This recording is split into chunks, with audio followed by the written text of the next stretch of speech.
profound apologies for the interruption in this live video broadcast earlier. We are still attempting to understand the unexplainable technical difficulties that erupted.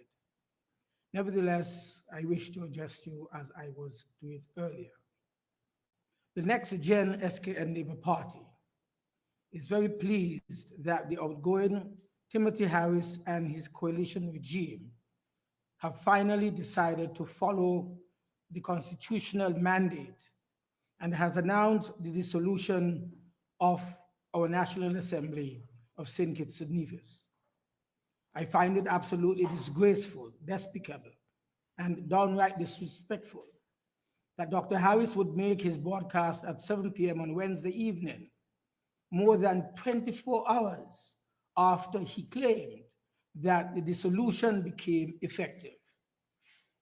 This kind of sneaky and reckless behavior raises the question in the psyche of the nation: what else is Harris hiding? This announcement has been long overdue. The 5-year deadline since the last general elections has passed since February 15, 2020. Despite the many attempts by this regime to find loopholes to go around the Constitution, the loops cannot and will not hold. Today, the Constitution of St. Christopher and Nevis has spoken and has spoken loudly, with authority and with finality. The Constitution will speak again by August 11th this year, as the final curtain comes down on this deceptive and miscreant regime. I am very thankful that the Constitution is the supreme authority of our land and provides the necessary checks and balances that have frustrated Dr. Harris from further abuse of the National Assembly to perpetuate himself in office under the guise of the COVID-19 pandemic. For a government that has spoken so boastfully about its prospects for winning, the fact that it has allowed itself to lose the element of surprise and to let the clock run out on its term in office, it speaks volumes.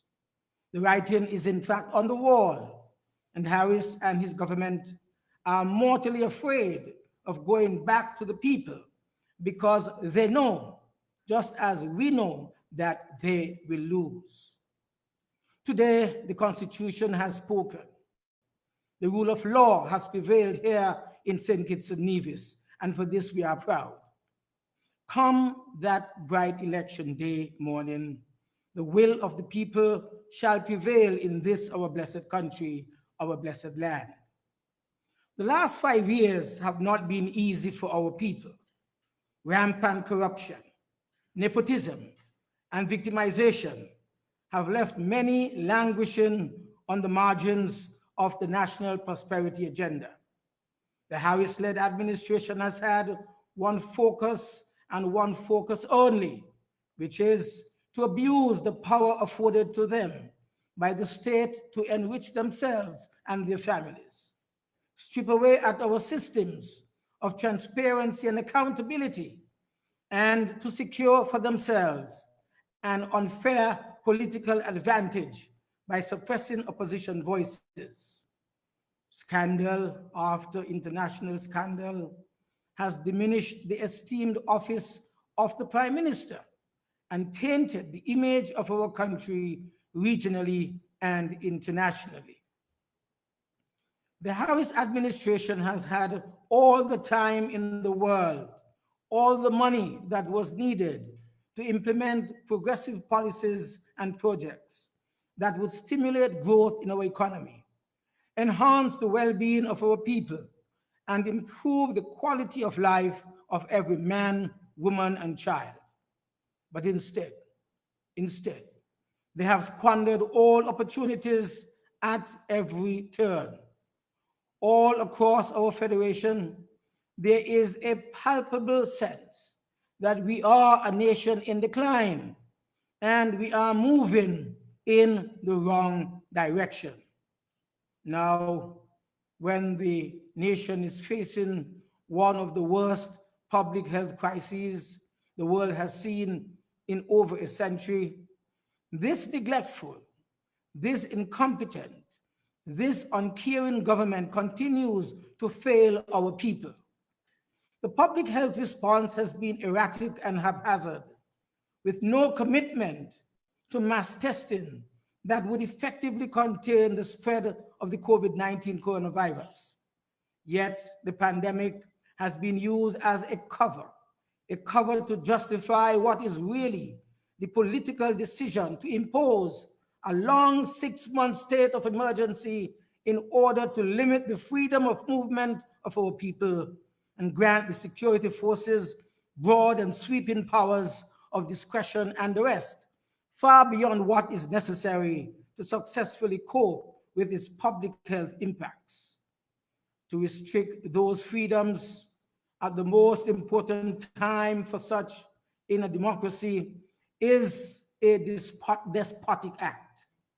Yes, by passing that resolution, Harris, just like despots in other parts of the world, has decided that we will have an election during a state of emergency. Maybe we are the only country in the world that will be undergoing this democratic process under a state of emergency. The mismanagement of the public health crisis has been compounded by the government's failure to implement a comprehensive and holistic plan to deal with the economic fallout of the crisis. The forecast for Caribbean economies, it is bleak. The United Nations Economic Commission for Latin America and the Caribbean has predicted that the effects of COVID-19 will cause the biggest recession that the region has suffered since 1914 and 1930. Specifically, the International Monetary Fund, it has projected that the ripple effects of the global health crisis will cause GDP growth in St Kitts and Nevis to contract by 8.1%. Given that the pandemic began to shut down global travel as early as December 2019, and the belated closure in St Kitts and Nevis on March the 25th, 2020, the travel and tourism industry has been especially hard hit. The economic crisis it has spurred has disrupted the lives of our people indiscriminately and has had a devastating impact on every single business, large and small, and every worker, regardless of which sector he is in. As a result of thousands have lost their jobs. They have lost income. They are receiving no income at all in many cases.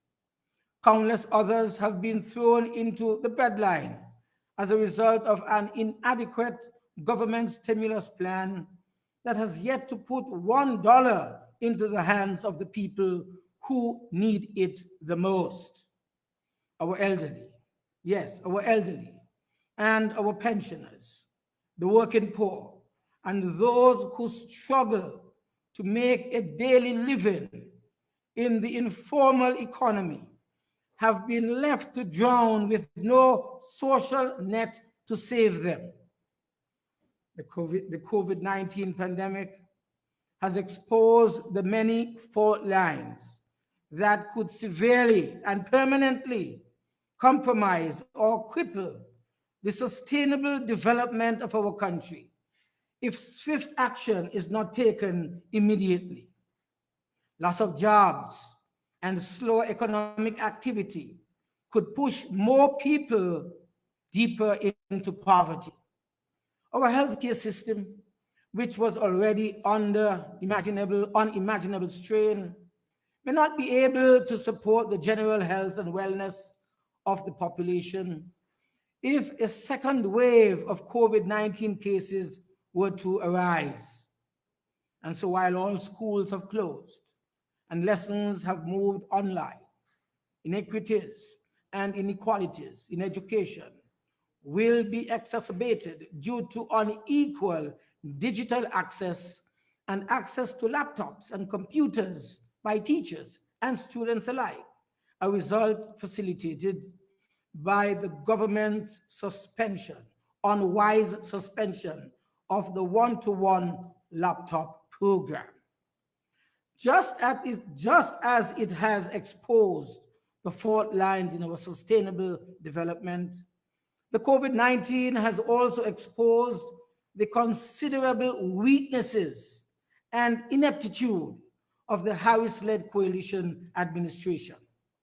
The national COVID-19 emergency response has excluded more people than it has included and has been devoid of the human empathy, the altruism, and the compassion that would truly impact lives. And so I advise that this is a very, very serious crisis, and there is need for serious, focused, and courageous leadership if our country is to adeptly navigate its worst effects and successfully bridge to better days. And so it is for this reason, and more than the upcoming general election is critical now more than ever before. This decision 2020 represents one of the most important decisions on leadership that our nation has ever faced since 1993. This COVID-19 imperative, it brings into serious perspective that vital need for a date for the election to be announced as soon as possible following the dissolution of our parliament. That is why our people have been disappointed, very, very disappointed, for only knowing that the parliament has dissolved, though belatedly. Setting a date for the election as early as possible is absolutely vital in order for the relevant authorities to effectively plan for an election day scenario that makes it possible for all registered citizens to exercise their franchise and for the voting process to be conducted in keeping with the social distancing and sanitization protocols required by this particular crisis. Best practices around the world testify that in order to ensure that elections are conducted in a manner that is free, fair, and inclusive of all voters, whether they are quarantined or not, whether they are sick or not, a national plan of action must be put in place as far as possible in advance of what is to be that day. To delay the setting of a date for the election is to put lives at risk and to erect barriers to the exercise of the democratic rights of the citizens of St Kitts and Nevis. The pathway to eradicating the COVID-19 from our shores and reducing and mitigating the negative fallout of its economic impacts will be very, very challenging. It is therefore mandatory that the economic aftermath of the COVID-19 be managed by a government that has full powers in order to execute a long-term strategy for economic recovery. St. Kitts and Nevis cannot afford to deal with the impending economic recession without a legitimate, competent, and compassionate government in place, one that can commit 100% to putting our economy back on track and getting our people back to work in the shortest time frame possible. St. Kitts and Nevis cannot afford to have the attention of the government to be split, or worse, wholly focused on securing its political interest in the upcoming general elections. Our people must come first over politics. Therefore, the sooner the general election are dispensed with, the better for our people. In places where the right leader has put in place the right policies, the people suffer less. The time has come to put an end to the suffering of our people. And so the next gen SKN Labour Party has been preparing itself over the last 5 years for such a time as this. We have the track record in astute crisis management, and we have already devised a plan to find a strategic pathway to take our country safely and successfully through this particular crisis. We have already established a National Economic Recovery Advisory Council that will advise our party as to the various approaches that can be taken to ensure that our economy is restored to global competitiveness and that our people and businesses not only survive, but also thrive in this new post-COVID environment. We in the next gen SKN Labour Party, we are confident that what is best for St Kitts and Nevis lies on the other side of this crisis. And we are determined to find and hold on to the COVID silver lining. Similarly, the people of St Kitts and Nevis can rest assured that hope, opportunity, and relief are on the way with the next gen SKN Labour Party. Sorry. We will use the help and goodwill of the international community to revolutionize our public health and primary health care systems. We shall attract new partnerships and investment in order to diversify our economy, to take advantage of the opportunities created by this global crisis.